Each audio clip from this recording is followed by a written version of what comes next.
Bismillahirrahmanirrahim. Alhamdulillahi Rabbil Alamin. Wa salatu wa salamu ala sayyidina wa nabiyyina Muhammad wa ala alihi tayyibin tahirin wa sahbihi al-muntajabin wa ala al-jami' al-anbiya ilahi wal mursalin. Me emrin e Allahut, të gjithë mëshirshit dhe shpirtlotit, falënderimet më të sinqerta janë për Allahun e madhruar, paqja e bekimet e Allahut qofshin mbi profetin Muhammad, mbi familjen e tij të pastër, mbi shokët e tij të zgjedhur dhe mbi të gjithë të dërguarit dhe profetët e Allahut të madhruar. Të dashur vëllezër dhe motra, ju përshëndes me përshëndetjen e bukur islame. Assalamu alaikum wa rahmatullahi wa barakatuh.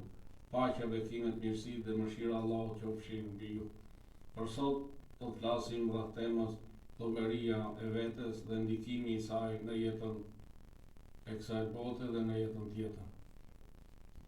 Në ajetin 18 të surës Hashr, Allahu i madhruar na porosit e na thot: Bismillahirrahmanirrahim. Ya ayyuhalladhina amanu taqullaha wal tanzur nafsun ma qaddamat lighad wattaqullaha innallaha khabirun bima ta'malun. O ju që keni besuar, keni frikë Allahun dhe le të shikoj çdo njeri se çfarë ka përgatitur për nesër. Ky ajet i bekuar është themeli i vetë llogaritjes, pra i llogaritjes së vetes. Ai na mëson që të shohim sot se çfarë po përgatisim për jetën tjetër. I dërguari i Allahut, paqja e bekimet e Allahut qofshin mbi të dhe mbi familjen e tij, i ka thënë Abu Dharr al-Ghifarit, Allahu qoftë i kënaqur me ta: O Abu Dharr, llogaritë veten tënde para se të bëhet llogaria, sepse kjo do të ta lehtësoj llogarinë tënde nesër. Pesho veprat e tua para se të peshohen dhe përgatitu për paraqitjen e madhe, ditën kur do të paraqitesh dhe asgjë nga ti nuk do t'i fshihet Allahut. Të dashur vëllezër dhe motra, kush dëshiron shpëtimin nga dënimi i Allahut dhe arritjen e lumturisë së përjetshme, patjetër duhet të mos i besoj plotësisht vetes së tij dhe të mos mashtrohet për saj. Ai duhet të jetë gjithmonë kërkues e zbulues i mangësive të veta, sepse tëmetat janë të fshehura brenda vetes. Pas largimit të çdo tëmete do t'i shfaqet një tjetër, ashtu siç ka thënë i dërguari i Allahut, profeti Muhammed sallallahu alaihi wa alihi, se besimtarit nuk i largohet një emet pa ju shfaqur një tjetër. Ne duhet ta llogarisim veten në çdo kohë dhe ta dim se do të vijë dita kur do të japim llogari për veprat tona para Allahut fuqiplot. Prandaj le t'i bëjmë llogari sot dhe le të përgatisim përgjigjen për ditën e llogaridhënies. Le t'i llogarisim vetat tona çdo ditë dhe të shohim se ku dhe për çfarë i kemi shpenzuar minutat e jetës tonë.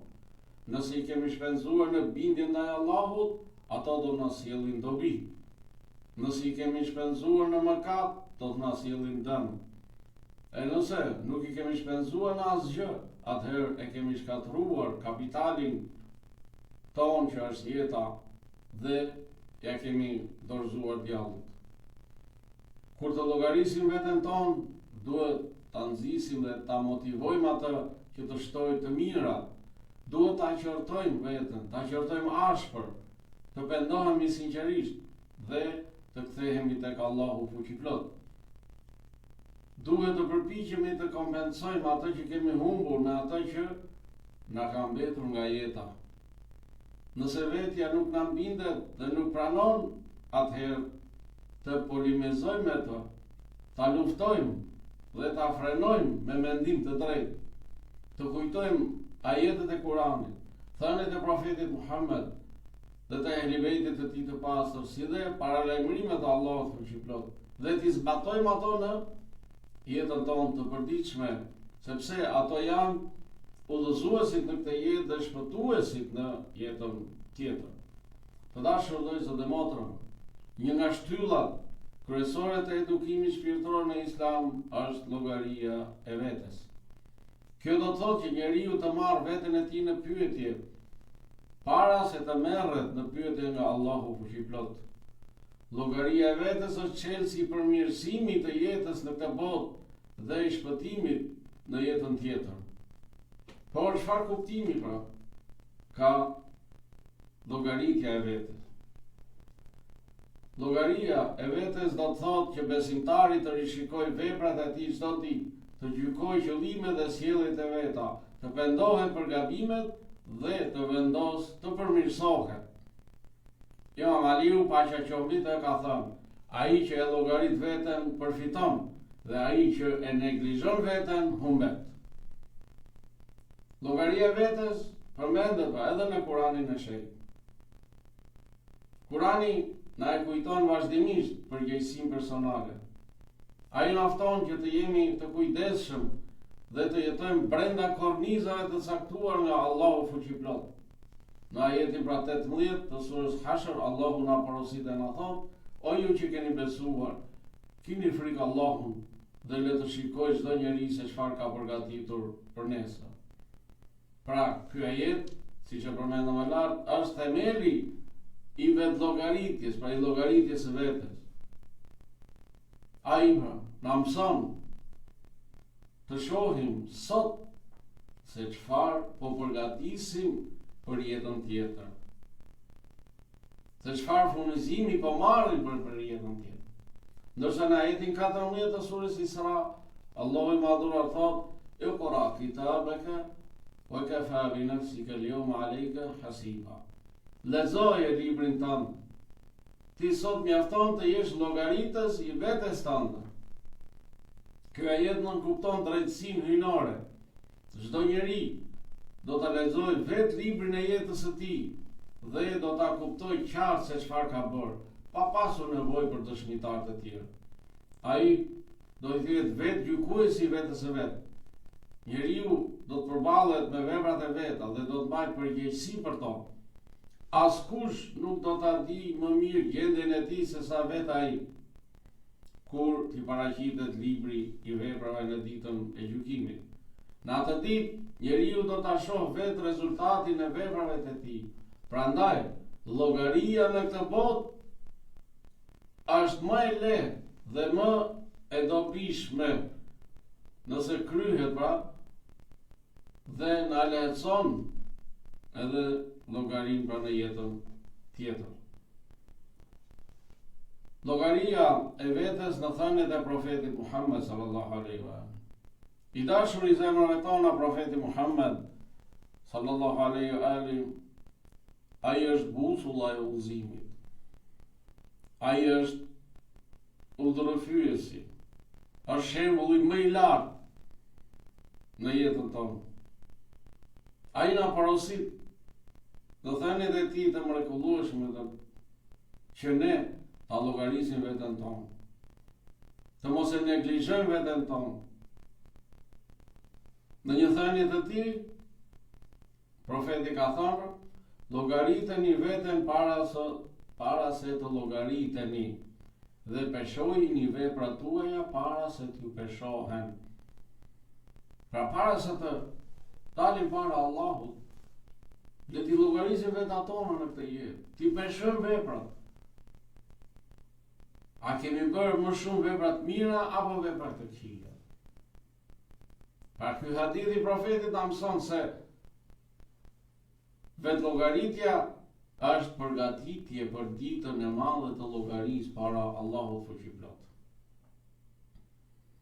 Në një thënie tjetër, i dashur i zemrave tona, profeti Muhammed sallallahu alaihi wa sallam ka thënë: "Më i mençuri nga të mençurit është ai që llogarit veten dhe vepron për atë që vjen pas vdekjes, pra për jetën tjetër. Ndërsa më i marri nga të marrët është ai që shkon pas dëshirave të veta dhe shpreson tek Allahu vetëm me ëndrrime." Pra vetëm ëndrron, por pa vepra. Në një thënie tjetër, profeti Muhammed sallallahu alaihi wa sallam ka thënë: "Njeriu nuk është nga të devotshmit derisa ta llogaris veten më ashpër se sa ortakët njëri tjetrit. Të di për nga e ka ushqimin, për nga e ka pijen, për nga e ka veshjen, a janë nga e lejuara apo nga e ndaluara. Pra sa të mrekullueshme këto thënie të profetit Muhammed sallallahu alaihi wa alihi, që na nxisin që ne të llogarisim vetat tona çdo ditë. Gjithashtu, ehli bejti i pastër i profetit Muhammed sallallahu alaihi wa alihi na porosisin që ne të llogarisim vetat tona. Imam Aliu paqja qoftë mbi të ka thënë: llogaritani vetveten për veprat që keni bërë. Kërkojini asaj të kryej detyrimet që janë ngarkuar. Merrni nga e përkohshme për të përhershme. Pra, merrni nga kjo jetë që është e përkohshme për jetën tjetër e cila është e përhershme. Dhe furnizohuni, e përgatituni para se të dërgoheni pra në botën tjetër. Le të furnizoheni. Që thot Kurani, wa khairu zadi at-taqwa. Dhe furnizimi më i mirë është devotshmëria. Imam Kadhim paqja qoftë mbi të ka thënë: nuk është për nesh ai që nuk i bën llogari vetes çdo ditë. Nëse ka bërë vepër të mirë, le t'i kërkoj Allahut shtim dhe ta falenderoj atë për Allahun. E nëse ka bërë vepër të keqe, le t'i kërkoj falje Allahut për të dhe të pendohet tek ai, të pendohet tek Allah. Të gjithë ne gabojmë. Të gjithë ne bëjmë të këqija. Por Allahu pra na ka hapur portën e pendimit, që është 24 orë hapur, që ne të kthehemi tek ai. Na ka vënë në dispozicion kërkim faljen, i kërkojmë falje Allahut. Dhe ne jemi në muajin Rexhep, muaji i kërkimit të faljes. Muaji i pendimit. Prandaj le ta shfrytëzojmë këtë muaj të begat me kërkim falje, me pendim dhe me llogaritje të vetave tona.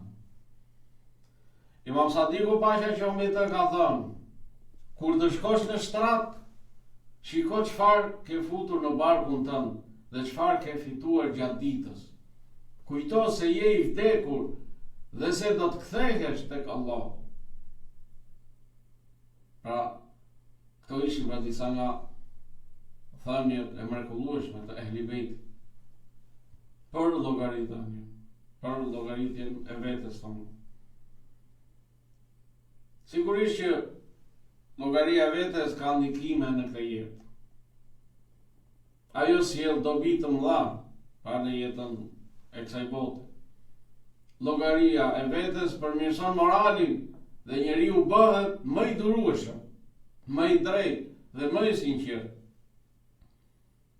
Forcon marrëdhëniet shoqërore, sepse duke llogaritur veten e tij, njeriu korrigjon gabimet ndaj të tjerëve. Llogaritja e vetes sjell qetësi shpirtërore, sepse e mban ndërgjegjen gjithmonë të pastër e të gjallë. Llogaritja e vetes të mbron nga mëkatet, sepse njeriu bëhet i vetëdijshëm për pasojat e gjunaheve dhe të mëkateve. Gjithashtu, llogaria e vetes ka ndikime edhe në jetën tjetër. Llogaria e vetes pra në këtë jetë shndrohet në shpëtim në jetën tjetër. Kush e llogarit veten e tij në këtë jetë do të ketë llogari më të lehtë para Allahut në jetën tjetër. Do të jetë i shpëtuar, sepse duke llogaritur veten, çdo ditë njeriu pendohet për të këqijat dhe gjunahet. Kështu që largohet nga kjo jetë i pastër për shkak të pendimit. Ai që e llogarit veten e tij në këtë jetë do të jetë afër Allahut në jetën tjetër. Ai që e llogarit veten e tij në këtë jetë do të hyjë në xhennet me mëshirën e Allahut fuqiplot. Imam Aliu paqja qoftë mbi të ka thënë: më e lehtë është llogaria e tij që e ka llogaritur veten në këtë botë. Pra më e lehta do të jetë llogaria e tij pra në botën tjetër, që e ka llogaritur veten e tij në këtë jetë. Por lind pyetja, si ta praktikojmë llogarinë e vetes në këtë jetë. Së pari, çdo mbrëmje të pyesim veten, çfarë bëra sot për Allahun? Së dyti, të krahasojmë veprat tona me Kuranin, me sunetin e pastër të profetit dhe të Ehli Bejtit. A janë në përputhje apo jo? Së treti, të pendohemi menjëherë për gabimet, për të këqijat dhe gjunahet që kemi bërë gjatë gjithë ditës. Së katërti, të vendosim synime konkrete për përmirësim në të ardhmen, në vazhdim. Së pesti, të lutemi që Allahu të na ndihmojë në pastrimin e shpirtit. Pra gjithmonë ta mbajmë shpirtin të pastër, larg papastërtive të mëkateve, të gjunaheve dhe të veprave të këqija. Gjërat për të cilat do të pyetet njeriu, do merret në llogari nesër janë. Profeti Muhammed sallallahu alaihi wa alihi ka thënë, nuk do të lëvizin këmbët e robit në ditën e Kiametit, pra ditën e ringjalljes, derisa të pyetet për 4 gjëra. E para për jetën e tij në çfarë kaloi, e dyta për rininë e tij në çfarë shteroi, pra, për pasurinë, treta për pasurinë e tij, nga e fitoi dhe në çfarë shpenzoi, dhe e katërta për dashurinë ndaj nesh Ehli Bejtit. Inshallah qofshim për atyre pa që e duan Ehli Bejtin dhe zbatojnë porositë e tyre. Të dashur vëllezër dhe motra, jemi në fund të vitit 2025.